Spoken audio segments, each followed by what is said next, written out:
Hello and welcome to this Wednesday's morning market briefing.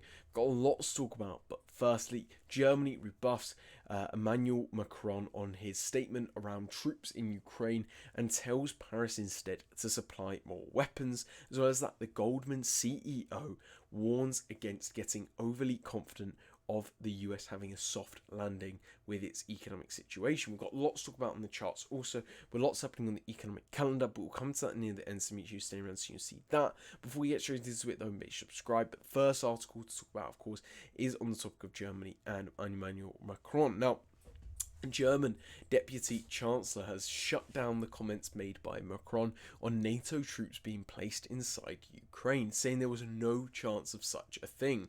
This is in response to the French President Macron suggesting that it should not be ruled out as an option. Now, obviously, we talk about geopolitics a lot on this channel.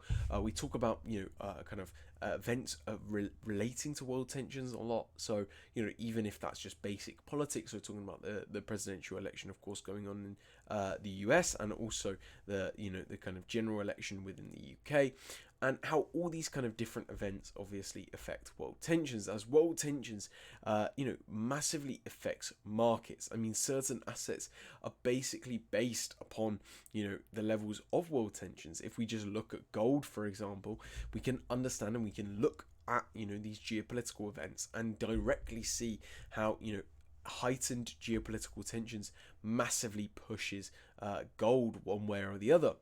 Oil is another asset to also talk about on this channel, and is something that relates greatly to geopolitics. Obviously, we have a great deal of oil production, oil exportation, coming from the Middle East, and obviously with the recent kind of conflicts taking place within the Middle East, the worry has been that Saudi Arabia or a regional conflict does kind of spark up and as a result affect that global oil supply, which of course would not only cause oil to skyrocket, but also massively affects inflation around the world, which then starts to affect other assets as well. So that's why these kind of geopolitical events are very important to talk about. And so when we are talking about Macron and his rhetoric around Ukraine and his comments around NATO troops possibly being in Ukraine, this is something we definitely need to keep our eyes on, as those that are trading oil, those that are worried by, maybe Macron saying that, NATO troops could go into Ukraine,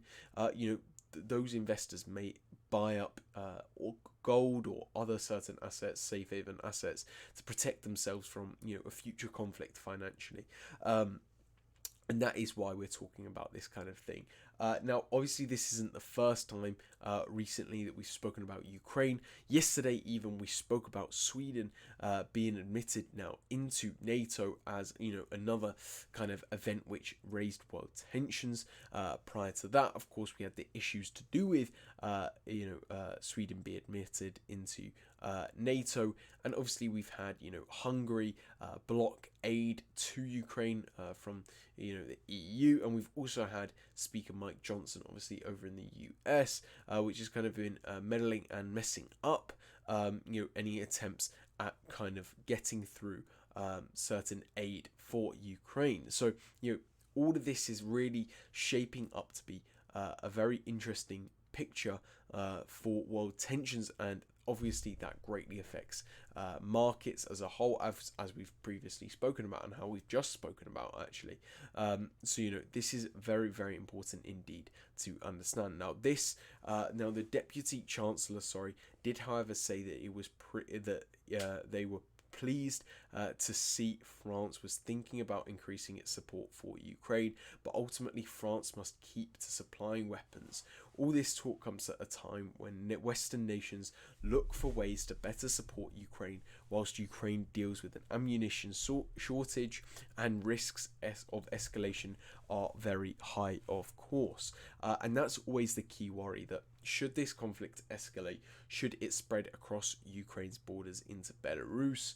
Obviously, we've had Belarus, kind of involvement at the start of the war, but say this does spread into Belarus, say, Ukraine does start attacking into Russian sovereign land and Russian recognized land, or say, Russia does kind of, go into any NATO country, this is all things which will greatly affect world tensions and, are all kind of things which are very plausible at the current time. And so that's the key thing, which is affecting world tensions and as a result affecting assets. Now, Moscow has warned against Macron's statements, saying that such an act would start World War III. And that's obviously between NATO and Russia in this case. Now, Macron's statements first emerged at a meeting of European leaders in Paris on Monday. Macron essentially said that no actions to help Ukraine should be excluded and that NATO and France would do whatever it takes to prevent Russia from winning the war. Now, Olaf Scholz has since said, however, that there will be no NATO states sending troops into Ukraine, and French officials have since also said that Macron was not insisting that troops should actually go into Ukraine. But once a nation, one nation though has shown support for Macron's comments, with an advisor to Lithuania's president saying that the government were openly discussing sending troops into Ukraine. So that's a very, very significant thing to kind of reference as well, is that this isn't the first time a Western nation has started to kind of talk about this. Obviously, there is a great deal of speculation in regards to contracted special forces from many of these NATO allies already being in Ukraine, training up troops based in Ukraine. But ultimately, this is kind of more so based on, troops going to the front line and being actually deployed within Ukraine officially. Now, this all continues to add to growing world tensions over the matter of Ukraine, which of course we've spoken about and kind of noted. So definitely keep your eyes on this. Very important article nonetheless, and kind of keeps the topic of Ukraine and world tensions as a whole kind of on our mind, as this is a conflict which has already affected assets greatly, and especially has affected gold, which of course is a very interesting asset that we like to kind of trade and look after. So definitely keep your eyes on this topic. That's all to talk about on this article though. Next article to talk about, of course, is on the topic of Goldman Sachs' CEO. Now, the CEO of Goldman Sachs has now warned investors against getting too confident about the US economy experiencing a soft landing during its battle against high inflation. Now, this comes at a time where financial markets are overly optimistic that the Fed will not plunge the US economy into a recession during its fight against inflation. Now, this is certainly not the first time that we've spoken about the US economy, nor the issue of there being a soft landing within the US economy. Now, a soft landing is largely what is most expected by investors, by economists at the moment in regards to the US and its fight against inflation.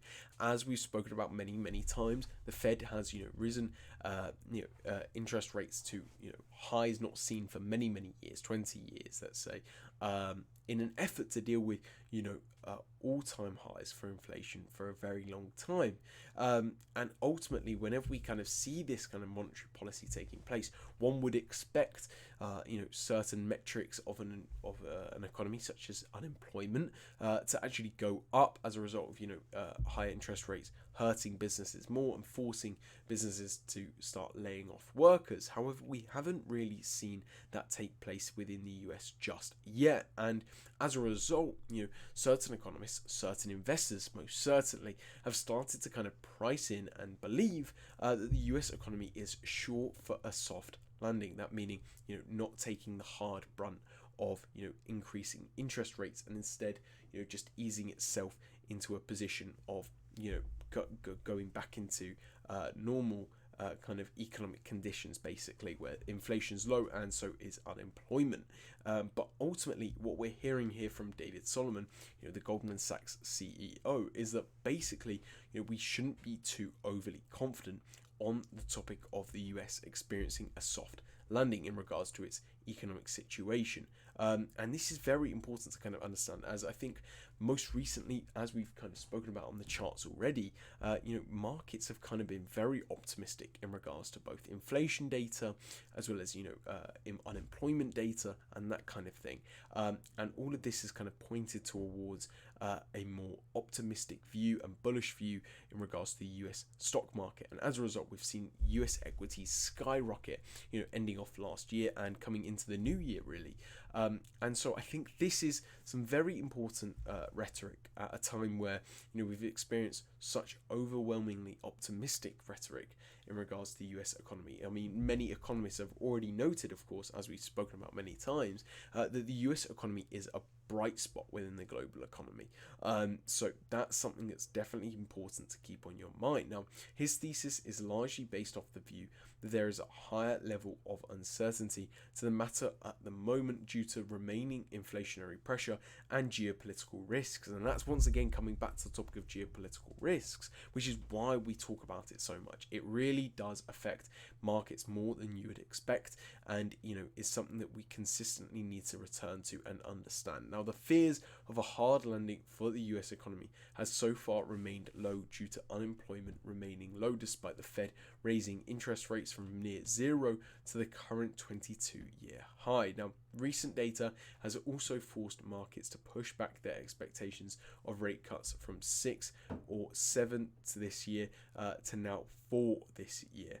Now, Solomon continued to warn against believing the US economy will have a soft landing, since he said that he's been noticing that the lower part of the economy is a little softer. Now, this rhetoric marks a change for Solomon, who believed in September that the chances of a soft landing were very high. Now, this, of course, is altogether some very, very important rhetoric from a very important man within financial markets as a whole. So definitely something that's important to keep on your mind going into any trades in regards to US equities, but anything in relation to the US economy as a whole. So definitely keep your eyes on things in relation to this article, but an important article nonetheless. That's all to talk about on all the articles, though. Next to talk about, of course, is the charts, where we are starting off with US equities, quite fittingly, really, considering that we were kind of just talking about the US economy, a soft landing, and what David Solomon, the Goldman Sachs CEO, is saying about US equities and US economy as a whole. Now, seemingly following David Solomon's rhetoric, we have seen a sell-off on the charts, with the US 30 kind of moving away from those highs that we did see be made not too long ago, I believe last Friday, where markets were very bullish to end off the week. But since then, as we've started off the new week, we really have seen some bearish, slow kind of movements to the downside, and now we are currently sitting around that 3820 Fibonacci retracement level. Now, we have noted that both, all of these kind of key Fibonacci levels are very significant at the moment and very relevant to the US 30, as we were expecting this kind of retracement.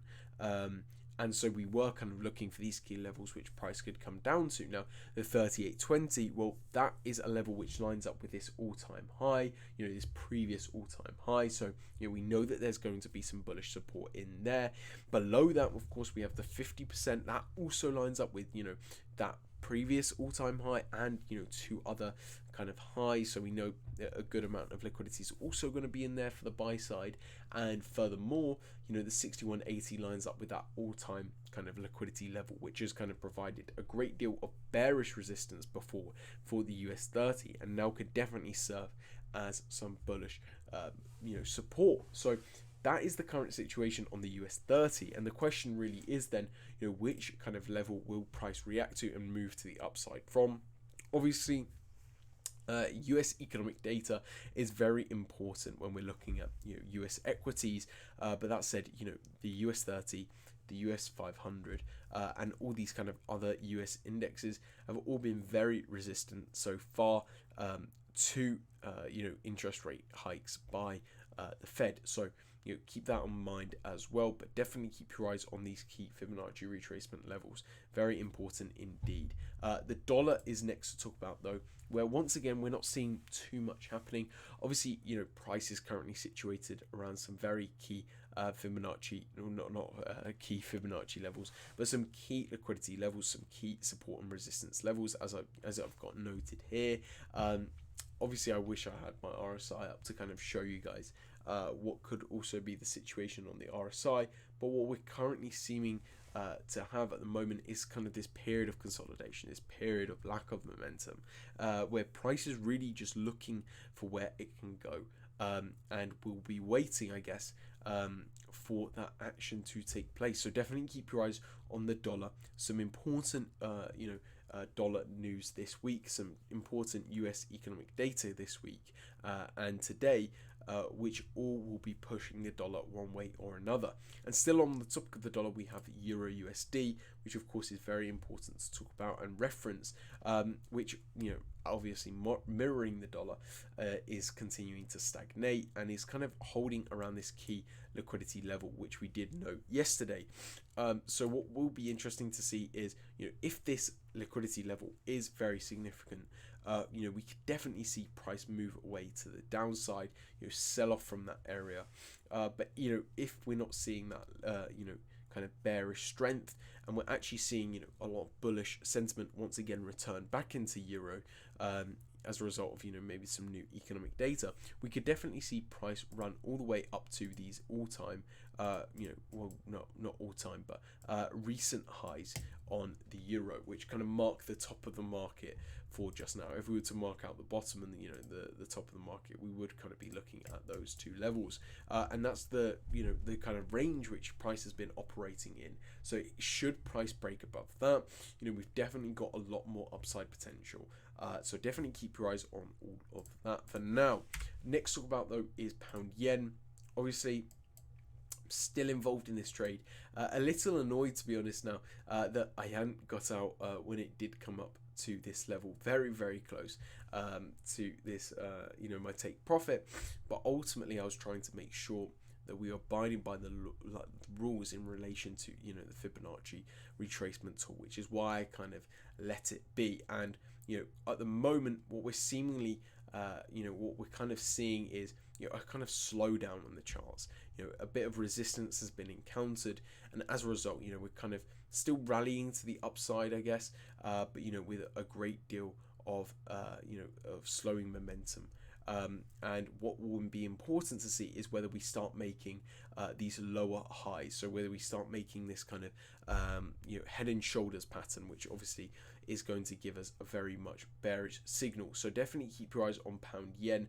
Still lots of upside potential to be made, so keep your eyes on that. Next to talk about though is Bitcoin, which has just received an overwhelming amount of bullish momentum as we've begun this week, and on Monday, if we saw this great push to the upside that we spoke about yesterday, and seemingly yesterday as well, we've just seen this continuation to the upside on Bitcoin. Now of course we are kind of seeing this sell off from the 57.5, but ultimately, still an overwhelming amount of bullish momentum, which is really representing a completely new era for Bitcoin and a new cycle for Bitcoin, I guess. So definitely keep your eyes on Bitcoin. Next to talk about though is gold, which is just continuing to range really, but as we've spoken about so much in regards to tensions, definitely when you're looking at gold, think about how these kind of different world events are pushing gold one way or the other. Recently, we've actually seen kind of a lack of volatility from these key kind of economic data results, and in fact, we've seen more volatility kind of occur, I guess, from these issues in the Middle East or with Ukraine. And all of that is kind of affecting gold greatly. So keep your eyes on all of that. Lastly, to talk about on the charts though is oil, of course, which has now reacted to this top level of liquidity once again, this strong area of resistance, and we're basically ranging around at the moment. So keep your eyes on oil That's also another asset which obviously is being affected by world tensions.